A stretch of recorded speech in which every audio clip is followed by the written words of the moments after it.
Right, glad to have you back. Please log on to the official website of your Shakey's V-League, www.v-league.ph. And we've got a lot of fans in the arena right now, but we get to choose the prettiest face amongst all of them. And our Shakey's face of the game is Hazel Magonles, 23 years old from Fairview, Quezon City. Hazel Magonles gets a free pizza from Shakey's while she's enjoying an exciting match, and the best way to spend... Sarap naman nun. Yes. Oh, and a violation, I think, will be called on rotation. And Server. that's going to be on the side. Is of it the a wrong server violation? Wrong server. And did Serafika serve before the timeout, or was there... Diyan nagkakalituhan yan. Yes, yung kadalasan. nag-timeout. Yung nag-timeout, Yes, technical timeout. That's yung mga switches. Mhm. Now they were trying to fix Ang layo naman ni it. Serafika. Ang Oo layo nga pa eh. ni Serafika. Paano namang siyang nag-serve? Sir. May ano lang. Dapat tayo may senior moments, ha? Serafika, you're too young to have those senior moments. Sa amin na lang yun, Oh, nice. And a push.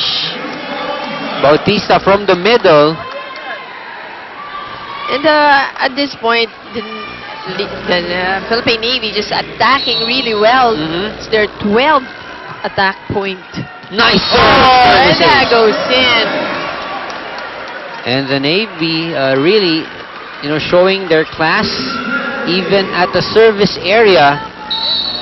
And kanina pa nga natin napansin nung first set, magagaling mag-serve itong Philippine Navy. Another excellent serve. That's right. And yung observation mo na yun, Laborte, 2 block points, 4 dig points for Laborte. So, hindi lang nga talaga sa offense. Pati defense. They're showing excellent movements today. And, Cruzada. too much angle. And May Calma will go in to replace Ami Guanco. Shakey's, if it's fun family pizza, it's got to be Shakey's. Again, Coach Ariel trying to go full front line each and every rotation. She sends May Calma inside.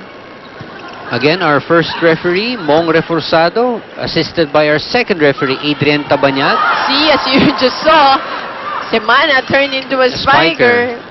Because of the presence of May, but Well, total miscue that time. De Ramos and Calma.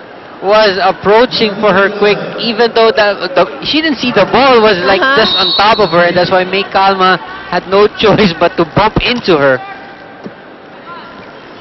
Kung dati-dati ang kami, sinipakan nun. Mukhang Hindi, di ba? sinipakan na rin dati, Okay, tinulakan na. Because that's really the way how to do it. Ikaw setter ka, you know that. That's right. Second ball is always the setter's call. 11-21, another turnout by the Philippine Air. Nakatalong ka na. Ano ba yan? Wala ganyan. Masyadong malayo yung score. Ay, lapit-lapit natin konti. Okay? Lapit-lapit naman natin konti. Masyado nang malayo yung score. Wala pa yung bola sa center. Nandun ka na sa taas. Ha? Sige. Matapos yan.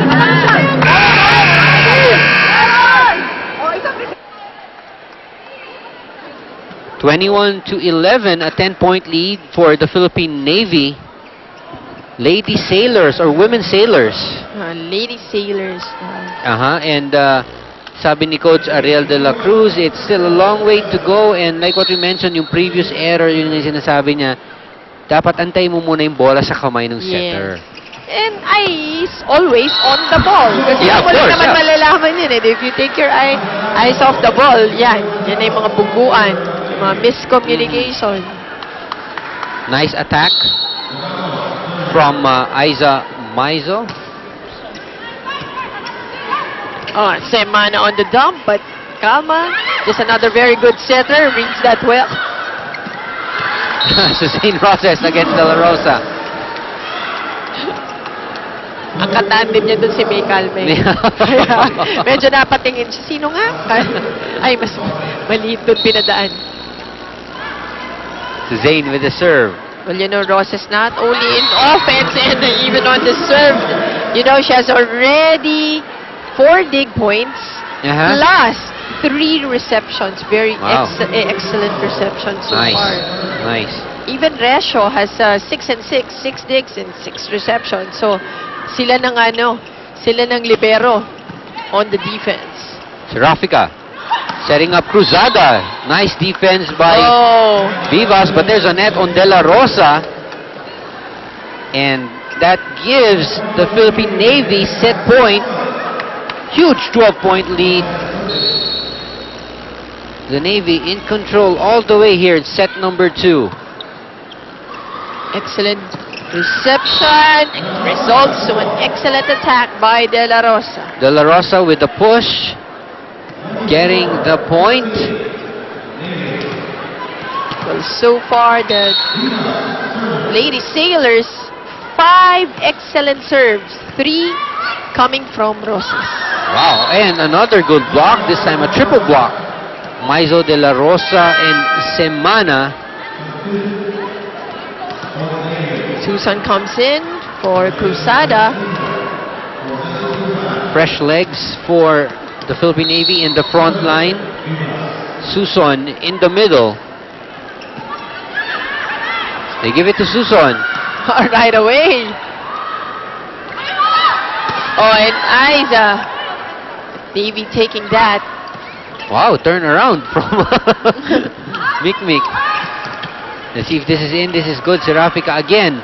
Outside to Suson. Oh, Cut up by Resho. Nice drop. Mikmik on the attack. Resho again there. Oh, nice save by Calido. Oh! And Susan already getting ready for the hit. Parang biglang natigil. All of a sudden, she just thought, I just don't want to jump. Hindi sabi niya, gusto ko nang pumalo eh. Bakit ba? Walang pilitan. Oh! Vivas again. Blowing that serve, but this time giving the set again to the Philippine Navy. Oh my goodness, Viva with a lot of errors, especially in the serve. She's had 2 or 3, and of course with her previous attacks, she hasn't really gotten into the groove. See the shaky play of this set. That ace by Sue Roses. Take the third All in right, this match. 2 sets up itong Philippine Navy. We'll be right back with the 3rd set when we come back.